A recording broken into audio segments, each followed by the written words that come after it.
Delighted to have a partnership with Foothill De Anza College over the last 5 years. I think I was talking to another professor here, Folk Kameen, and we were reminiscing of the different ways that we've been participating. And even before that, we had students from Foothill College's history department doing research projects down in our collection for the last decade. So our relationship with Foothill College and De Anza is robust and growing. And tonight is our first time sort of collaborating on a lecture series and on an event here at the museum. So we are excited for this evening. I would like to start with a land acknowledgement. We are on the native homelands of the Thamien people, known today as the Ohlone. This is their unceded territory. Both Los Altos and Foothill College and De Anza are on the traditional homelands of the Muwekma Ohlone, who are their proper descendants here today. The museum is delighted to have had and continues to have a relationship with the Muwekma Ohlone as we work to tell a complete story of the history of our area. So thank you for acknowledging their native homelands here this evening. We are here to talk about a very interesting subject, and I love the idea. I had so many great questions upstairs about why is a history museum doing this subject, and I will say that the Los Altos History Museum, we are in a very modern part of the world. We're in a part of the world that is always looking forward, and we know that history is happening right here and now, and that what has happened in the last 20, 30, 40 years will be of great interest to generations in the future as we are shaping mankind right here in this area. So I love to take the idea of history all the way up to sort of 5 years ago, was still historical to us. And as our current exhibition is actually on the new architecture that is being built right now, and on the way that is going to change our landscape for the next 20, 30 years. So Los Altos History Museum is a little unusual for a history museum in that we position ourselves with an understanding of history that is quite recent, but we do know that it's going to impact generations to come.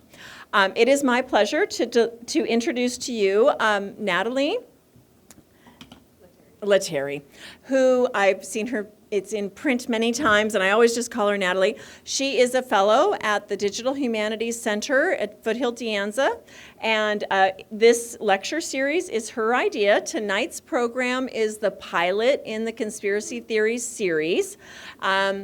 You being here tonight is, as Natalie will probably reinforce as well, extremely important to our ability to continue to offer interesting and thought-provoking programs like this, both here at the museum, but also in other humanities-based organizations around Santa Clara Valley. So thank you all so much for being here tonight. The Los Altos History Museum welcomes you, and I would like to welcome Natalie.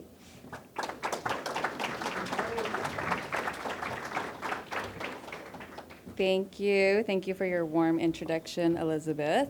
And thank you to the Los Altos History Museum for this privilege for being here in this partnership in this evening's event. We are so fortunate to be in this beautiful place and in community with all of you. Thank you. And thank you so much for being here. As Elizabeth mentioned, this is vital. Your presence is vital to being able to continue to offer really important cutting edge kind of programming. So can't tell you how much we appreciate you being here. I'd also like to take this opportunity to extend my sincere gratitude to Roy Robles, Rocky Chavez, and all of the change makers at First Floor Group. This amazing collective produced the thought-provoking media that you see upstairs, so the different videos, as well as our marketing content for the series. We very much appreciate them. This evening's event is very special for the Foothill De Anza Center for Applied Humanities. For those of you who may be unfamiliar, the center was founded in late 2019 by a diverse group of socially engaged humanities scholars and practitioners. So really, Foothill De Anza humanities professors who are in the house. Fellows, can you raise your hands and let yourselves be known? Thank you, fellows.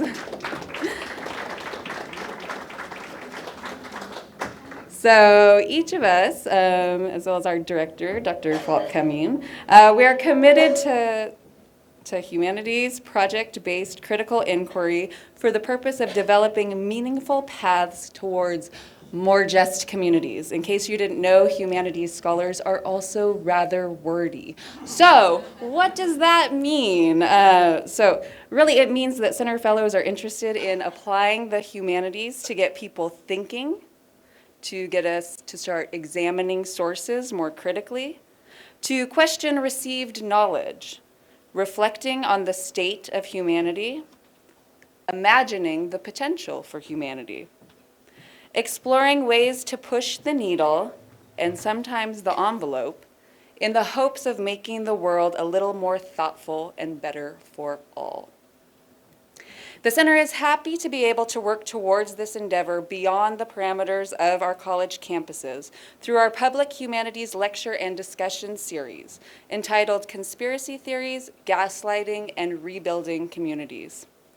The series as a whole provides a guided exploration of history, longevity, veracity, impetus, representation, and societal impact of conspiracy theories and gaslighting in the hopes of rebuilding communities that have been fractured by both.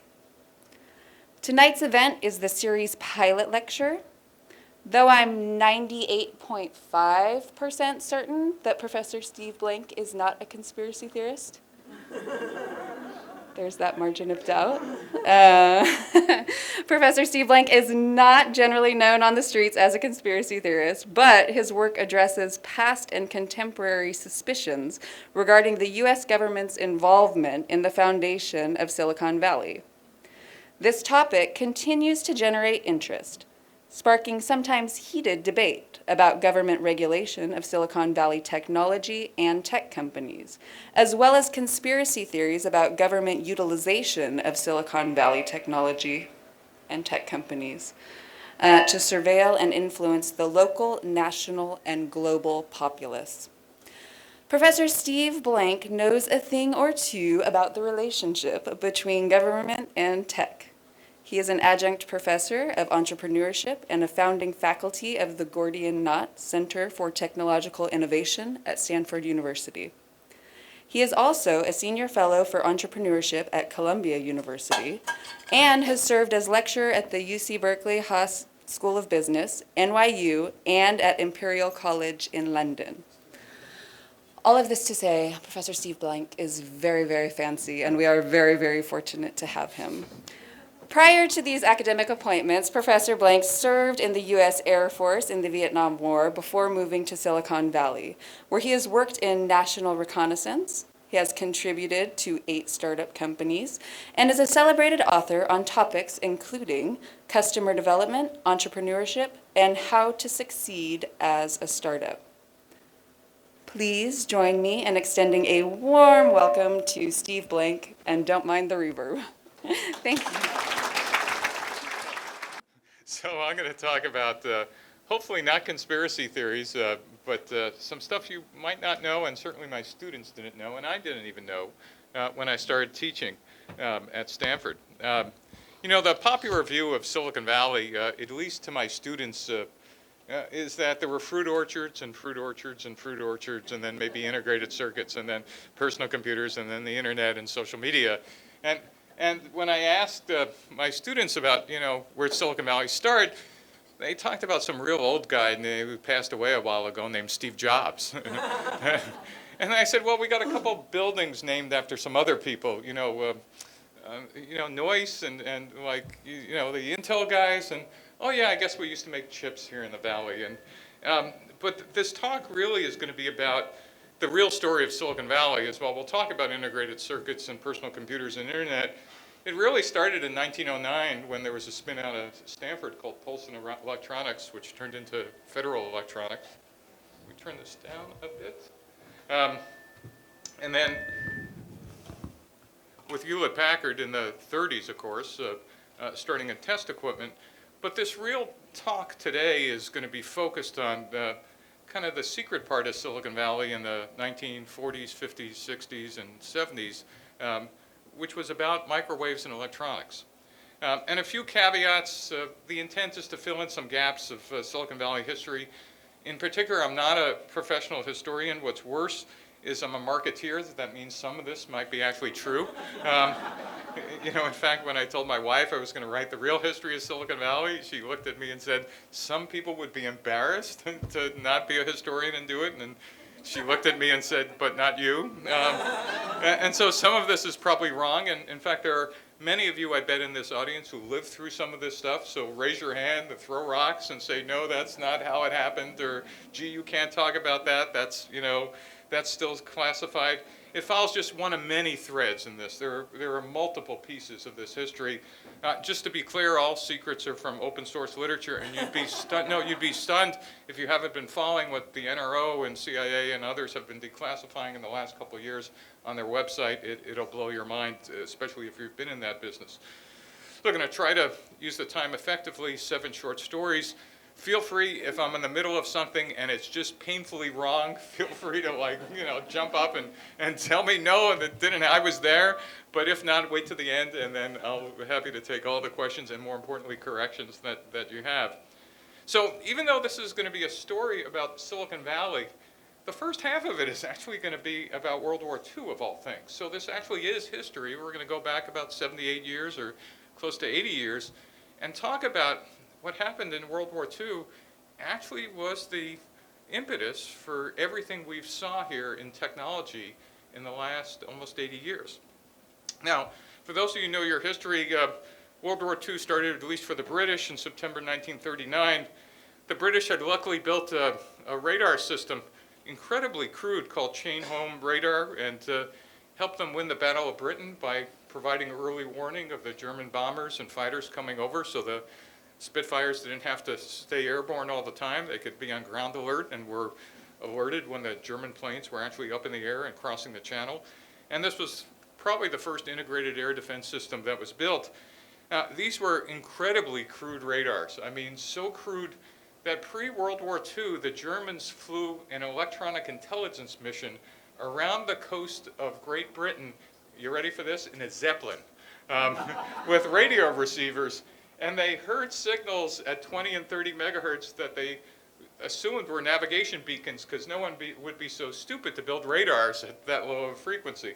That was the British chain-home radar system at the time. And it turned out that Germans had seen it, but had clearly not understood what it was.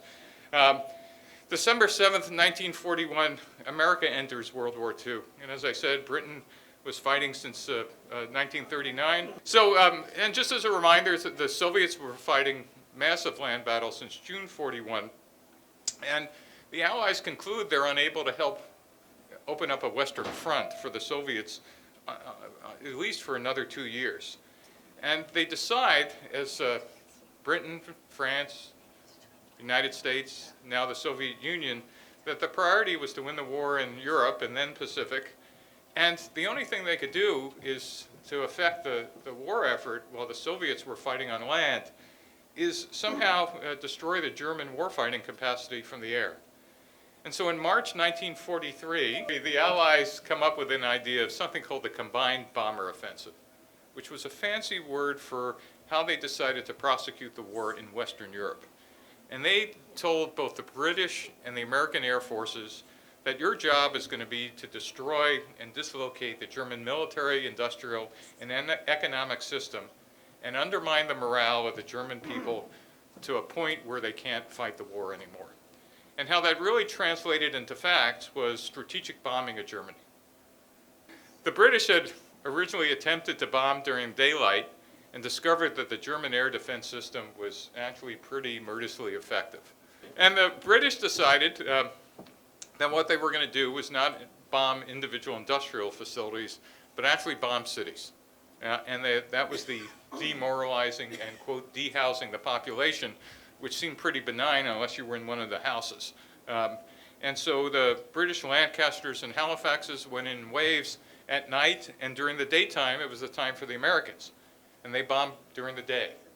And the Americans believed that they had a technological weapon called the Norden bomb sight that would allow them to put a bomb down the chimney of an industrial facility.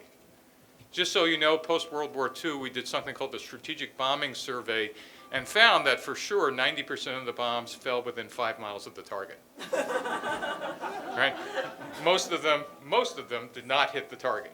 But enough did that we did damage, but the precision bombing that we thought would happen didn't happen in either case. In fact, as we'll see, the British were actually much more successful in destroying complete cities. Even though you can't hear the music, the planes, and here was a surprise for me, took off from bases in Britain, but they didn't take off, at least for the Americans in the daytime, one at a time. They formed up as they took off, and then formed up in tens, hundreds, and then eventually 1,000-plane raids, all at the same time. Right? Most of them were 100-plane raids, but eventually by the end of the war, hundreds of B-17s and B-24s looked like this, going across occupied Europe. Wow. Wow, pretty amazing. Is that to intimidate? No, that's the bomb. I mean, no bomb. Just for clarity, the size and scale of this thing, at any one time there were this is just in Western Europe, 28,000 active combat planes. We lost 40,000 fighter and bomber planes just in Western Europe, 40,000. And on the Eastern Front, the Soviet Union lost 46,000 planes. 160,000 Americans and British were killed, wounded, or captured just in the air war. It was more dangerous to be on an air crew than a Marine in Iwo Jima or Guadalcanal. Big idea. Incredibly dangerous.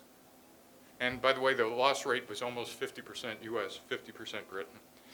Now, what we didn't know at the time is while the British had built an air defense system, so had the Germans. And they built even a more sophisticated system called the Kamloops Line. And this was an integrated electronic air defense network which covered France, Belgium, and all the way into northern Germany.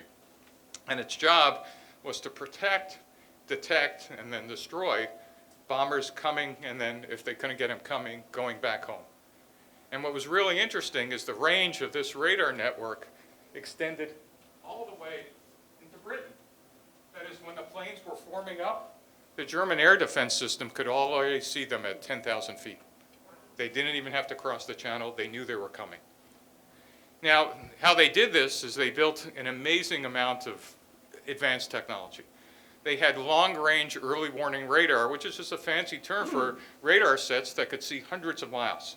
The first one was called Mammoth. It was 100 feet high. It was operational in 1942. There were 20 of these. But they weren't done. They built something else called the Wasserman. This one was almost 200 feet high. There were 150 of these scattered around the edges of occupied Europe. And then there was a more modern one called Gaslighting. That was their best one, operational kind of too late in the war to matter, but it looked like a modern radar. It rotated, the screens didn't have to be physically at the radar site, so if somebody bombed the site, they didn't kill the operators. But if you just count this up, they had close to 300 long-range radars. And then they built something called the Himmelbelt, a local defense network. Now that we see the bombers are coming, how are we going to find them and destroy them? And what they did is built a virtual box, kind of cut up France and Germany and the Low Countries in 30 by 20 miles, and had an integrated network of radars, anti-aircraft guns. Think of cannons pointed in the air with a German name, which is very long. The short name is called Flak. Think of that as anti-aircraft guns. German fighter planes, both day fighters, and we'll see something special called night fighters, and searchlights to find the British bombers at night. And so when the American and British planes crossed the channel, the first thing they encountered, though they couldn't see it, was a short-range radar called FRIA. And it was used for local defense to detect the bombers and cue other weapons. This had a 60 to 120-mile range. There were over 1,000 of these built.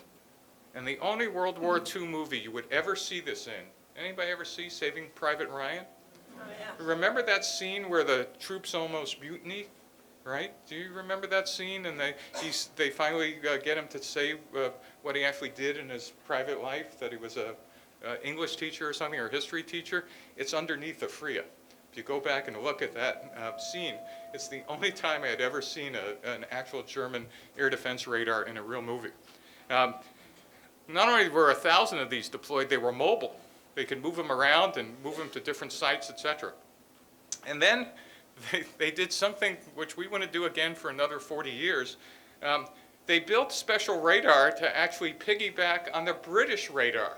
So when the American and British bombers were leaving Germany, the British chain home system was still on, and it would bounce signals off of, accidentally, the American and British planes, and the Germans had set up receivers to kind of pick that up, and that was the first use of what's called bistatic radar. And the Americans had no idea that this was going on until the end of the war. The other thing they did is they set up something called Y-service, which was a passive signals intercept. It turns out that not only did we have radio and other things on the plane, but we also had jammers, which we'll talk about, and bombing radar. And so all these planes were electronically noisy. And even without Germany using active radar, they would pick up all the signals from the American and British planes and track them that way as well. And then, let's see if this will work. Here are some planes about to enter German airspace. You might recognize some of the movie from 12 O'Clock High, but it's real footage outside the window.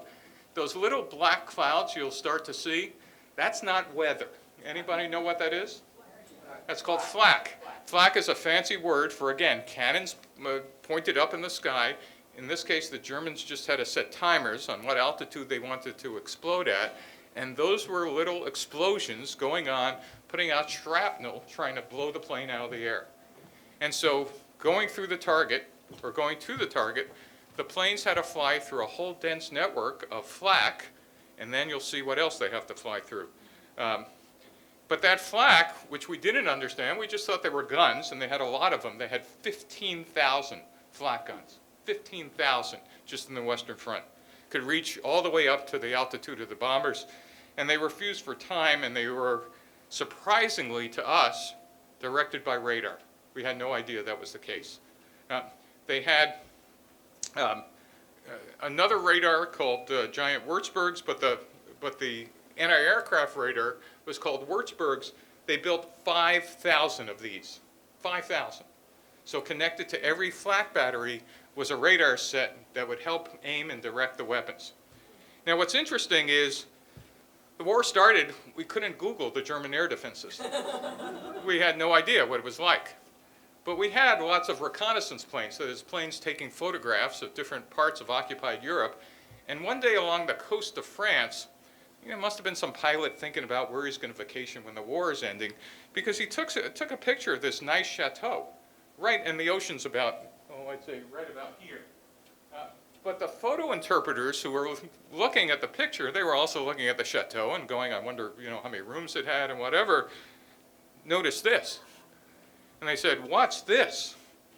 Turns out it was a Würzburg radar right on the coast of France. Gee, I wonder what it does. I don't know. When do we go get it? So they had a commando raid and stole the first Würzburg. In 27th February 1942, they captured all the electronics. They didn't take the dish, but they took all the electronics, and they took the technicians and all the manuals. And for the first time, the British and then the Americans had a pretty good idea of how this radar worked, because it was the basis of not only their anti-aircraft guns, but you'll see something else called ground-controlled intercept. It was the same frequency, same electronics, and gave the Allies some deep insight into what the Germans were building. A giant version of this was just a bigger dish, was called the giant Würzburg, and what it did was not only target the bombers, but also we were watching German fighter planes, and by radio link, that is just talking on radio, tell the fighter planes, climb another 5,000 feet, turn left another 10 degrees, your target should be ahead of you in another 300 yards, etc. And that was called ground control intercept. And these giant Würzburgs, there were 1,500 of these. Now altogether, all this radar data was going into essentially an air traffic control system called Himmelbelt, but the goal was not to land the bombers safely, it was to destroy them. So all these radars were feeding into Himmelbelt Center. Operators were actually working in front of essentially a giant movie screen with the entire air battle in front of them.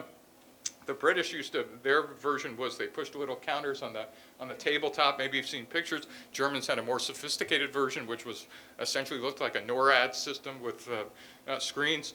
But basically, they would target fighter planes and then cue the anti-aircraft guns and tell them where the bomber stream was coming. The fighters would turn on their radar and acquire the target and attack. Now that's something interesting. The fighters had radar? Well, remember, the British were bombing at night. It's dark at night. How would you see a British bomber in nighttime? You'd have to guess. Well, the Germans did something that no one else did. What's this on the front of German fighter planes? It turns out their night fighters had the first airborne radar, that is, first radar ever put on an aircraft. And they basically got within the general direction of the bomber stream by this ground control intercept, and then they had a little radar system on board with someone in the back seat that allowed them to figure out how to aim their guns and how far the target was and azimuth, elevation, and range. So the first airborne intercept radars were on German night fighters. Now what's interesting is the British said, okay, well, we'll put a warning system on the back of our bombers, and so when we see German radar electronically, we'll light up a little light in the pilot's cockpit, so they'll know to take evasive action. Now, that's a great idea. Except that German night fighters found out about that equipment and made another piece of equipment to home in on that warning system. And by the way, this cat and mouse game, which I'll talk about, has gone on for the last 85 years. Countermeasure, measure, countermeasure, countermeasure. Now, when they got close to the target, and again, apologies for the sound, they would give the plane over to the bombardier. And, the bombardier would, oh, wait a minute, this isn't the bombardier, these are the German fighters coming in. And this is actually real footage out of the window of what happens when a bomber stream was attacked by German fighters during the daytime. And it was not pretty. You just got done flying through a flak stream, and now all of a sudden you were attacked by German day fighters that had been vectored by the ground. And all you had, by the way, are manual machine guns. That's it. That's all you had is some poor, airman who was trying to aim a manual machine gun. And by the way, you notice they're all wearing oxygen masks. All these planes are unpressurized. So they're flying somewhere between 15 and 20,000 feet. It's probably 40 degrees below zero. Some of the bombers had electrically heated suits you could plug in, but if somehow your oxygen cord got pulled out or whatever, you passed out. It's pretty miserable because you were up there for 5 or 6 hours. So these German day fighters, Messerschmitt Bf-109s and Focke-Wulf 190s constantly were attacking the bomber streams, and then they'd finally get over the target. And every World War II movie I've always seen had a perfectly clear day. And not only that, you could see the flak outside the window, which is what it actually looked like. They had to fly through, look at that, they're flying through flak, exploding around them, and they let the bombs go right in the middle of that flak stream. Can't believe that. Unguided, dumb iron weapons, no GPS. But every time I ever saw one of these pictures, it was not only clear, they always hit the target. And as I said, that wasn't the case. But anybody ever been to Europe in the winter? Not many clear days, though we flew almost 365 days, 24/7. So the question I never bothered to ask. Every World War II movie I saw, I never asked, how did they see the target? Well, it turned out we built air-to-ground radar. It turns out Pathfinder planes had radar aimed at the ground. The targets could be seen under clouds and rain. You could see outlines of major cities and rivers. Hopefully it was, like Hamburg, not London, but they usually got it right. It's like, because they had overlay maps of what each target should look like. And the British built this and deployed it in mid-1943, and the Americans followed with their version in later '43. But remember, if you ever seen any World War II movies, the only electronics you ever saw was they had a radio, right? Now all of a sudden, wow, they got a lot of stuff on that plane. And the Germans were basically picking up the emissions of these air-to-ground radar sets, and they were using that to track the bombers, and then they were homing in on the British bombing radar. Now, the reason why I'm telling you all this, finally, Because here's the math challenge. For every 100 bombers on a mission, 4 to 20% would not return. Sometimes it was a good day, maybe 2% would have returned. But the crews had to fly on average 25 missions to go home. Their average age was about 20. Luckily, they weren't math majors, being half facetious, because the odds really weren't good. 160,000 of them died. And so, hence the second story. You know, by mid-1943, early 1944, we were losing a lot of planes. And while we could afford the planes, we couldn't afford losing the crews. Right? We were starting to get, the odds weren't looking good, and the Germans were trying to stop the strategic air defense system. But the goal of the US was to reduce the losses to flak and fighter planes. And so step one was, we need to understand the German air defense system. The British started it by stealing one of the radars. But we also needed to develop a consistent system to kind of map all those signals and to figure out what was in the air electronically. And then we needed to figure out how to shut down every part of the German air defense system. I took you through the long-range radars, the short-range radars, the ground control intercept radars. We needed a way to disconnect every part of that system. And we needed to figure out how to do that electronically. So we set up a top-secret 800-person lab in all places at Harvard. And it was called the Harvard Radio Research Lab. Separate from the MIT radiation lab that some of you might have heard of, which built radar in World War II, these guys were building the opposite of radar. They were jamming radar. In fact, sometimes the MIT radiation folks who were building radar couldn't figure out that on some days their radar wasn't working. And it was because the guys across town were jamming their radar. Not on purpose, though. I bet you they kind of tried that too. Ran all of electronic warfare in World War II, 800 people. Who ran this? Now, I got to tell you, when I'm giving this talk for the first time and asking my students, you know, about the history of Silicon Valley, I'm giving the talk in what was then the Terman Engineering Building. It was Fred Terman. Fred Terman, who eventually became Stanford Professor of Engineering, encouraged his students, Hewlett and Packard, to start the company, was the first board member, Dean of Engineering, and then Provost. He was the head of electronic warfare and electronic intelligence in World War II. Okay? Basically, his career gets more interesting after. But just remember, for signals intelligence, and that's what their first job was, is to figure out what these signals were. It's a line of sight problem, which is a fancy word for radar goes straight. So you had to get close to these targets to kind of figure out what they were. Well, people are shooting at you. How the heck are you going to do that? Well, the first thing the Harvard Radio Research Lab built was something called SIGINT ferret aircraft. And they basically took B-24 bombers, stripped out all the bombs and guns, and fitted it with electronic receivers and displays, and could pick up anything from 50 megahertz to 3 gigahertz. And if any of you were technical, in 1943, this was like magic. And then they built a fleet of these and sent them around. One went to the Aleutians when the Japanese invaded the Kitka and the Sitka. A couple went to the Sicily and the Mediterranean. And then some went to the South Pacific, and the Americans partnered with the British to map the German air defense system along the French invasion coast. By the way, the result of that is, here's a map of what they did in the Japanese area. They kind of mapped all the radar detection things that the Japanese had around the home islands, about what altitude and how much could be detected. But the first thing they decided to do, both British and the Americans, to shut down the German air defense system is a mechanical way. Instead of using electronics, they discovered something very interesting. They discovered if you had a radar set that was transmitting at frequency, let's say 500 megahertz, and do the math, if I cut a piece of aluminum foil at half that frequency and threw it in front of that radar set, that radar would bounce off of that aluminum foil perfectly and couldn't see through that aluminum. And so someone said, well, why don't we just equip about 10,000 spies with aluminum foil, have them go in front of all these radars and throw it up in the air? And they said, well, that didn't work. What else can we do?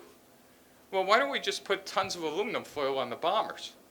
And when they start getting near the target, have them all open their doors in this unpressurized plane, make sure they're hooked in, and throw aluminum foil out. And when people stopped laughing, they said, yeah, that's what we're going to do. And so they invented something called chaff, and the British called it window. For each bomber, there were 46,000 packets tossed out by hand. Each packet had 2,000 strips of aluminum. Automatic dispensers came later in the war, where you didn't have to have some poor airman strapped on the side of the plane. First used in 1943 over a city called Hamburg by the British. Completely shut down the German air defense system. Completely shut it down the first time it was used. And the British burned the city to the ground. Had almost no losses for the first time.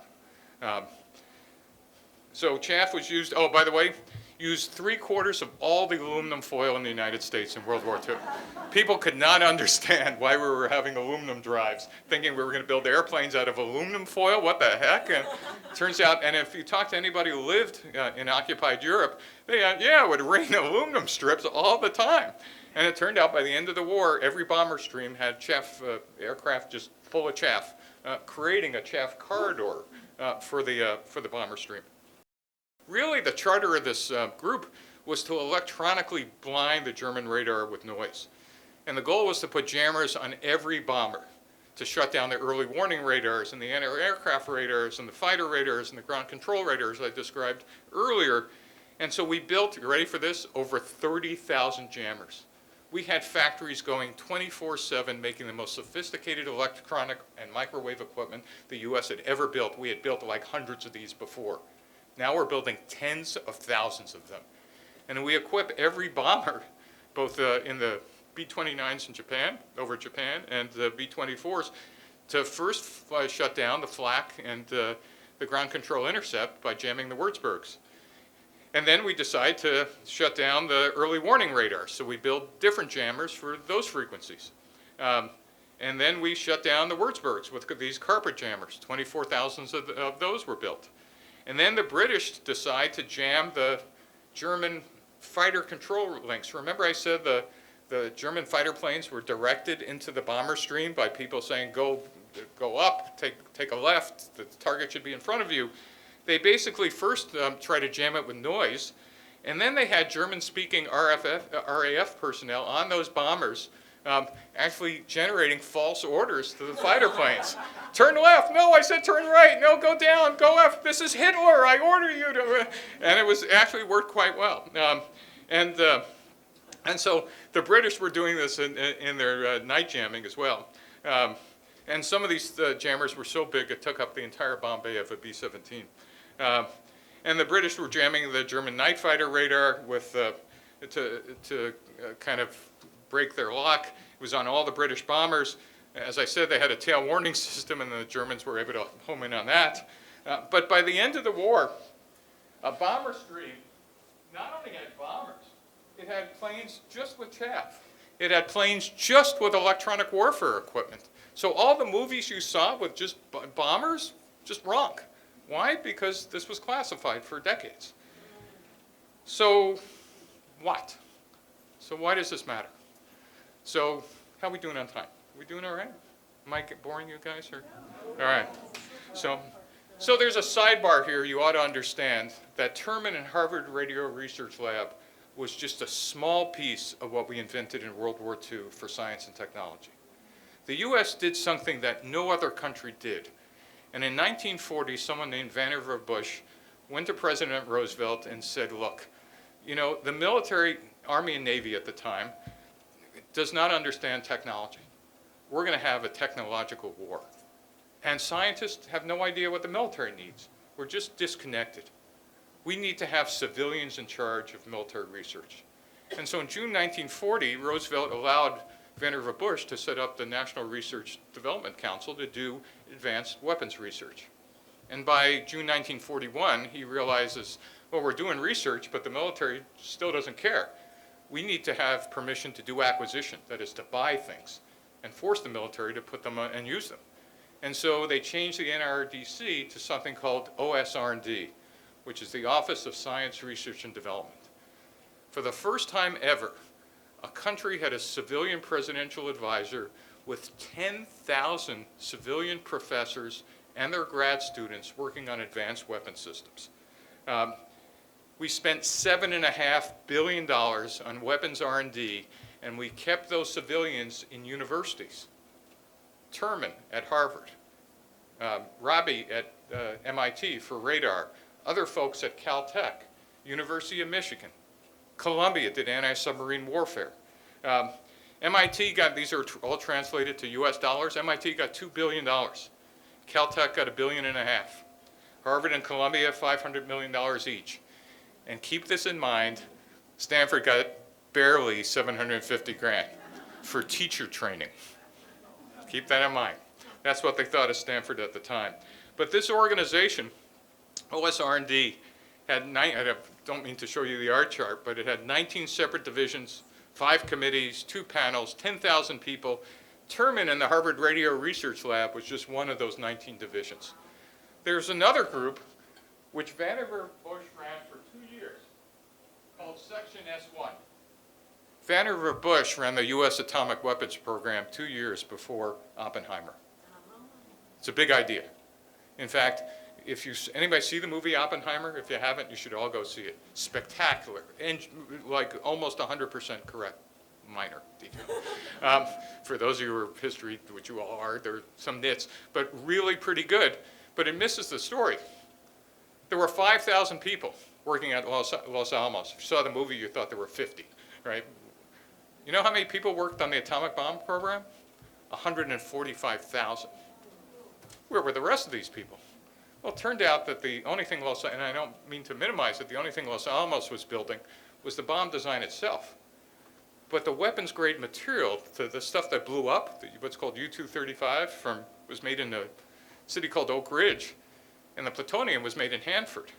That's where the other 100 and some odd thousand people were. They were actually creating the material. And it was Vannevar Bush that, in fact, worked with the theorists and then the experimentalists, and then it was him who suggested the Army Corps of Engineers was the one that needed to scale this thing because it would take factories and industrial capacity at the size and scale that no country could ever afford, but we should. So that was the group on the bottom left that he eventually gave to the Army in June 1943. But anyway, that's the sidebar. Terman was that group on the right. And what happened to the OSR&D? Lots of political food fight in Congress about what to do with this, but the universities said, hey, we really liked all this money. By the way, before World War II, universities were not funded from the federal government. They were funded by private foundations. They were funded by individuals. U.S. research universities got no money prior to World War II from the federal government. After World War II, that fire hose never stopped. But the argument was, what do we do with this organization? And by 1950, we had split it up. Basic science in the U.S. is now funded by the National Science Foundation. The Atomic Energy Committee took away the S1 group and Los Alamos and the rest. A lot of the other weapons stuff went to the Department of Defense. The National Institute of Health took over all the components of the medical stuff. 1958, we stood up NASA and DARPA, all outgrowths of OSR&D. Thank you for the sidebar, all right? Does that make sense? So what happened with Stanford? What happened with Terman? So Terman comes back to Stanford in 1945, becomes the Dean of Engineering. And remember that $750K? He was pissed. He said, you made us feel like dopes. He said, well, we thought you were smart, but no one else. Seriously. They didn't have anybody at Stanford kind of engaged other than him. So he said, we're not going to be left out of government dollars again, ever again. He recruits 11 of his heads of the lab at Harvard and says, congratulations, you're now Stanford engineering faculty. Moves him to Stanford and sets up the electronic research lab for basic and unclassified research and gets the first grant from what's a new organization from the Navy called the Office of Naval Research. MIT and Stanford were the first money they ever gave out. By 1950, Stanford was the MIT of the West for electronics and microwaves. Now what's happening simultaneously is Terman is building up the center of excellence in microwaves and electronics at Stanford as the Cold War comes. And as you all know, the battlefield essentially moved 500 miles to the east. And electronic countermeasures and electronic intelligence became critical because the Soviet Union was essentially a closed nation. We couldn't fly over it and couldn't figure out what was going on inside. And Stanford becomes the center of excellence for first the Air Force and then our intelligence agencies. for trying to figure out what was going on with using electronic intelligence inside the Soviet Union. We stand up a 400-person weapons lab inside the engineering school. Now, by the way, that's not just Stanford. If you look at the history of every research university during the Cold War, they all had weapons labs for the Department of Defense. And so I'm just focused on Stanford, but don't think this is a Stanford issue. When people talked about the academic military-industrial complex in the 50s and 60s, it wasn't a pejorative. It was just a fact of life on how we all worked together to make the nation what we believed would be safer. The Cold War turned out to be an electronic war. The Russian air defense system was modeled after the Germans, but they added a whole bunch of new stuff, surface-to-air missiles, fighter radar. Our job was to understand it. They had strategic bombers and strategic missiles. We needed to figure out how to monitor their telemetry and figure out where their bombers were and how many they had. And now they had an entire naval threat we needed to understand and track their ballistic missile submarines. And we needed to understand their nuclear production facilities, all in a closed country. And this would take imagination and a lot of creativity and a lot of Stanford engineering science. So first problem that Stanford decided to solve was, remember those jammers? Well, now bombers in World War II went in groups, remember I said hundreds or potentially 1,000? Now our bombers are going to go in one or two at a time. So they had to defend themselves with not watts of power, but hopefully thousands of watts of power to replicate that mass that they were getting in World War II. So each bomber now needed to protect themselves. And World War II radars typically transmitted on a signal frequency, but now the Russian radars and ours were becoming what was called frequency agile, being able to move in different spots. So our solution was to come up with electronically tunable microwave power tubes, Stanford's expertise. We built a whole series of very innovative microwave devices to solve this problem. And then we had a whole bunch of spin-outs, which was a key idea. So some of you might recognize some of the names of these companies. You know, everything from Varian to Litton to Watkins Johnson to MEC. Anybody work in any of these companies? Oh, your dad did. Well, that's sad because I remember some of them, but yes. And then another problem is these electronic intelligence receivers needed to cover an entire wide range of frequencies. And the Soviet radars, as I said, were moving around in frequency, and we needed devices to do that. So we came up with a whole nother set of traveling wave tubes that were invented in Europe, and then Bell Labs started making them. But Stanford used them for electronic warfare and electronic receivers in a way that few places have done.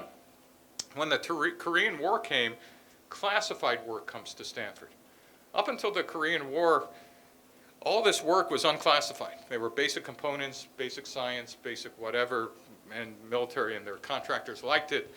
But when the Korean War happened, Stanford in turn doubled the size of the electronics program and made the university for the first time a full partner in the military-industrial complex. Basically said, we're now going to build prototypes of weapon systems, but don't think of bombs or guns, but real things that would go on airplanes. And while we won't mass produce them, we'll build the prototype, and then we'll point you to contractors who can actually do a good job in making them to scale. And just to make a point of this, I discovered when I started going through Terman's papers, we used to have basically trade shows for the military and the intelligence community on one set of days, and then the contractors on others, basically a show and tell of what Stanford labs were doing in electronic warfare and electronic intelligence systems. And so they would review new projects and concepts. So we merged these two labs in 1955. It was the same year Terman became the provost. Basically, as I said, worked on real problems for the Air Force and then the intelligence community. Ultimately, this became an 800-person lab inside of Stanford's engineering. So we helped them figure out where the Soviet radars were. This went to the contractors. And we knew the periphery of the Soviet Union, but the inside was kind of unknown. And we did some things to figure out how to find stuff inside, one of which I'll show you in a second. But one of the videos I kind of like is, too bad there's no sound. Anybody recognize this movie in a second? Dr. Strangelove, and what he's saying is, you know, they shot out our engines, we have lots of holes in our plane, and you know, we don't know if we'll get through, but there's one good thing, we're flying underneath the Soviet radar. And so that's, if you remember the end of that movie, it was kind of interesting. So some of the Stanford alums that actually made systems, Sylvania Defense Electronics, GE Microwaves, ESL, Argo, and Advent. I started my career working for Bill Perry at ESL, which is my halfway house between my military career and my startup career. Terman changed the startup university rules. Here was the big idea of why here at Stanford, not at Berkeley, not at MIT. Terman did something really insane in the 1950s. You know, most people who ran university programs in engineering school, the highest accolade your students could do for you is to become a professor, get their PhD, and go back into academia. And Terman said, no, maybe, but really what you should do is start a company. Take some of our technology and build something that adds value to our national security infrastructure. And so he encouraged not only his graduate students to start companies, he encourages professors to sit and consult for these companies, both as consultants and board members. He turned Stanford into the first outward-facing university. And by outward-facing, meaning saying it was okay to actually work with commercial companies and make them better and more effective. So they took board seats, and they made technology transfer and IP licensing. It was a handshake. Terman was on the board of HP, Varian, Watkins Johnson, probably the fourth, and I think Ampex, the first 4 or 5 companies in Silicon Valley that went public. He was a board member. Stanford basically did basic research in electronics. Stanford and SRI did applied research. Microwave and systems companies provided equipment for the military. His strategy personally was to sit on every military advisory board. If you looked at the list of things he was the ultimate rainmaker for Stanford. He was on the Army Advisory Board, the Air Force Advisory Board, the CIA Advisory Board. And he would do what we now call customer development. He'd actually go out and talk to them about their needs and then build prototypes at Stanford for what they needed. And then he'd find a student or a company to kind of build that at scale. This thing we called Stanford Industrial Park, that was his idea to provide office space for so these startups stayed close to Stanford and the ecosystem. So Stanford became the preferred vendor for ELINT and electronic warfare, and it was driven by customer needs rather than the labs. So Silicon Valley, as we know, started here. I think I mentioned this. Can I tell you one short story? Do we have time for one short story? I don't know if how many of you know what this is, sometimes called the SR-71, but it was actually the CIA's plane called the A-12, and then the Air Force called it the SR-71. The CIA was concerned about whether it was vulnerable, whether it could be seen by Russian radar.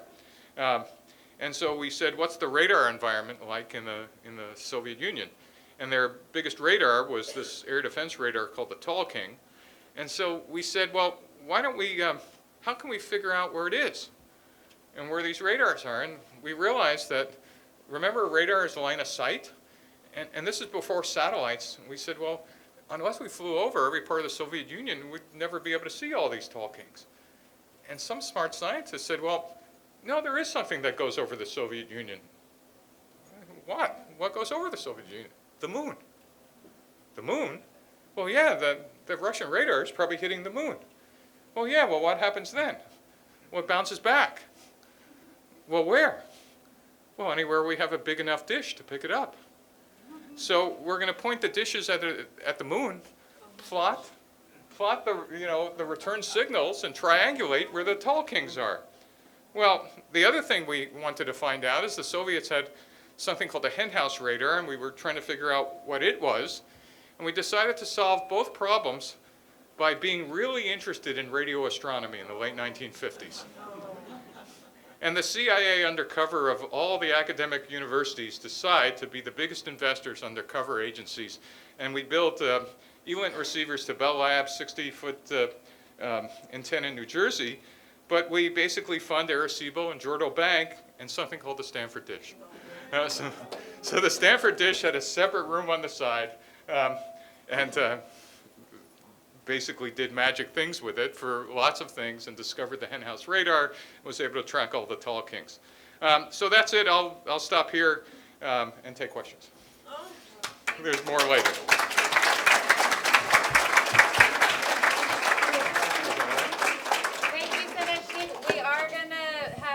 few moments. My name's Gaijin. I'm from BCC, Berkeley City College. And I was wondering, what do you think is a need today that could be focused on? Like how the needs for the radio radars and things and bombers were like needed then. Like, what do you think today would be like a good thing we could address? Well, there's a difference between a good thing we could address and the things we are addressing. We could certainly do some national efforts in climate. We have, for the first time, recreated national industrial policy, which used to be a third rail for the U.S. government, by having a semiconductor industrial policy. And we have a Inflation Reduction Act, and now we're building battery plants. I think we've built about 17 of them in the last couple of years. So the country is kind of putting some incentives back on things of national interest. I'm not sure it's as organized as it was in World War II. It certainly isn't, but we could. Right? Entrepreneurial thinking right there. I could take. Just one quick comment on these classified student theses. One of my roommates had one classified back in the early 60s, and it wasn't until George W. Bush's era that it got declassified. Took forever. Was it of interest? Not at that time. Right. Other comments or questions? Over here? Hi, sorry, did any Americans or U.S. personnel at these universities have anything to do with Enigma? So Enigma was the German cryptography machine, and that was broken by the British at Bletchley Park. By the way, if you ever get to go to that museum north of London, it is the best World War II museum next to the one in New Orleans. Spectacular.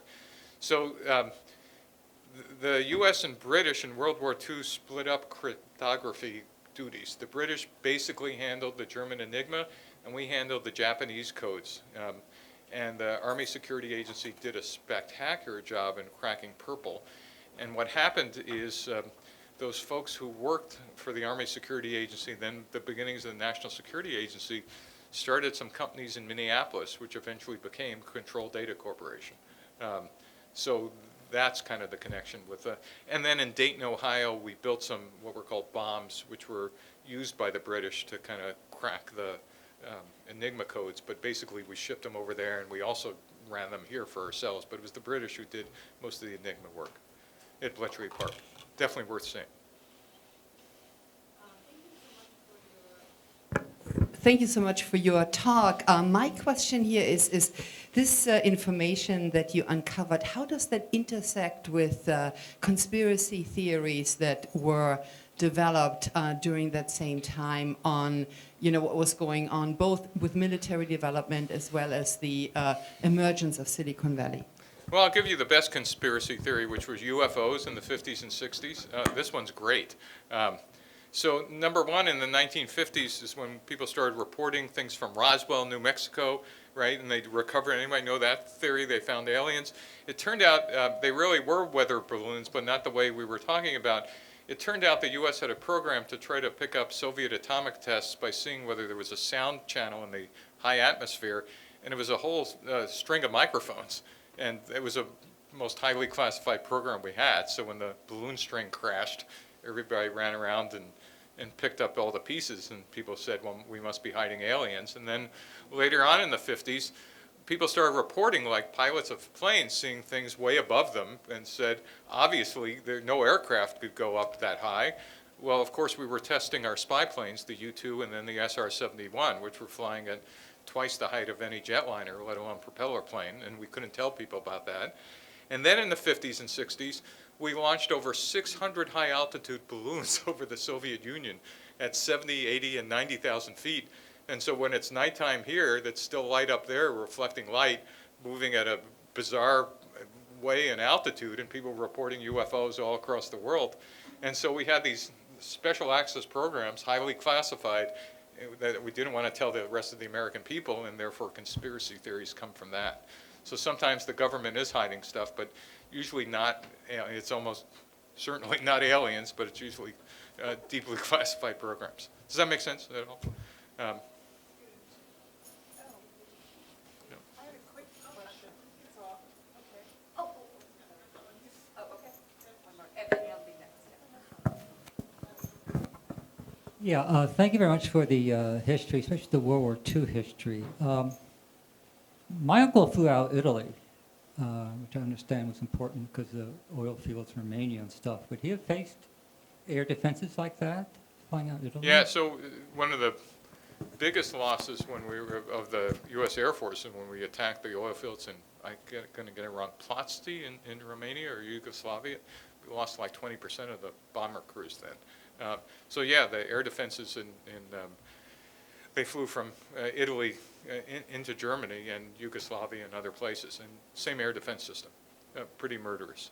The biggest losses were in that when we attacked those oil fields, and then when we attacked the ball bearing plants in Schweinfurt, massive losses from mostly flak. Question here? Yeah, Go ahead. I could. I'll repeat it. Testing. Yeah, so just, this is really resonating. My dad worked for SRI and has a lot of patents on early microwave stuff.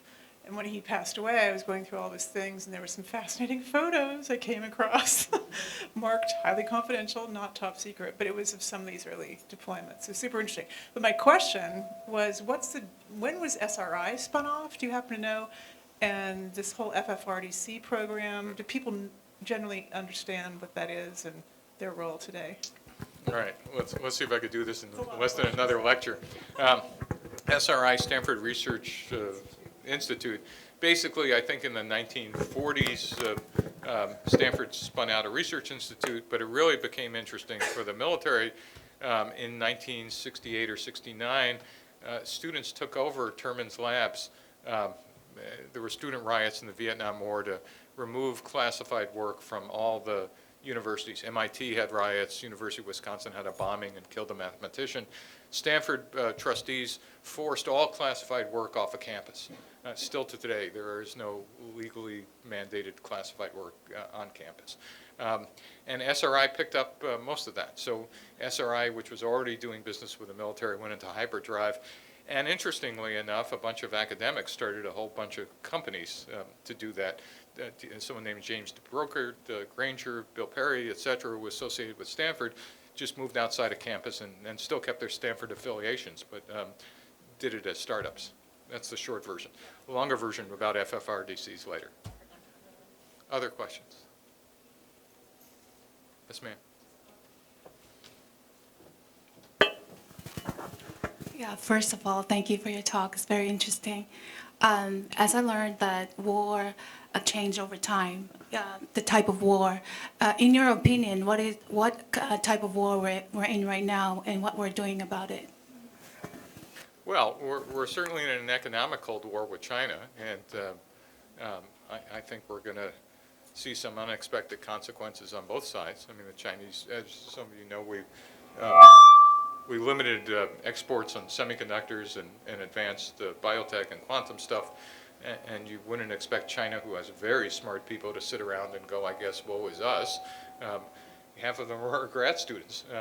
They're going to go do some things we're not expecting. So I think we're going to see a really interesting ratchet up of technology. I mean, who would have thought the largest satellite manufacturer in the world would be SpaceX, or the largest drone manufacturers in the world would be Iran and Turkey, right? It's no longer the U.S. owns all those things. So, you know, unfortunately, war does a lot of creativity for things that, you know, you wish didn't have pointy things at the end of them. You know, all the autonomy, that is all the drones we're seeing in Ukraine, that's advanced weapon systems probably by 20 years, just what the Ukrainians are doing and the Russians on a daily basis. You know, you wish we were working on climate change and other real solutions, but you know, warfare tends to advance technology probably faster than in any other category, unfortunately. Yeah, best question? Best question. Who has the best question? Wait, one more after this. So this would be a best question. You know that in the technology has advanced over time, and that currently we are in the AI phase, right? So there is also the AI debate about whether it's being used for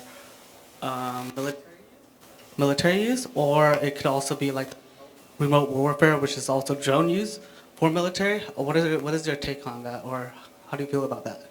Yeah, so human beings have managed to figure out how to use any technology to kill each other, unfortunately. And so I think, it's kind of the duality of the human race, right? We could be incredibly kind and cruel, and then we could go kill you the next week. And I think we use technology the same way. I mean, we almost everything we've invented in the 20th century could save tens of millions of lives or erase tens of millions of lives, and we're still, I think, on the edge of trying to figure out which one that's going to be. Last question.